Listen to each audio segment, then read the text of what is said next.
tomorrow's tune-up friendly against Ghana, ranked 49th in the world, 8 days ahead of the opening of the Gold Cup and a fixture against Panama. So plenty of significance and importance, and particularly for a very large contingent of MLS players. 16 of Bruce Arena's squad of 23 are from MLS, Taylor. Yeah, and historically, Bruce Arena has believed in the domestic player. Now, he's always also believed in the experienced player, and I think that's where this discussion could be advanced a little bit, is whether or not he believes in the younger domestic players. So this Gold Cup, the game Saturday here at Rentschler Field, do you see a Kellen Acosta? Do you maybe see a player that started his career in MLS in Matt Miazga or whatnot?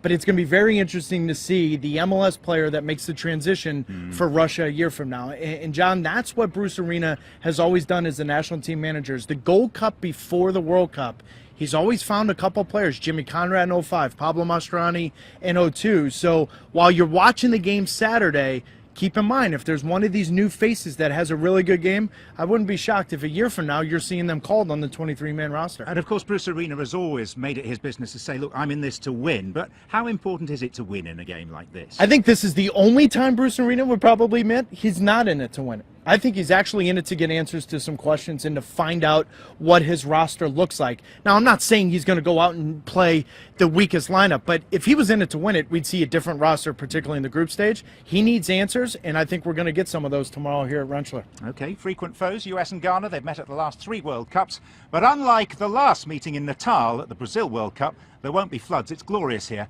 5 Eastern tomorrow. Join us live on ESPN.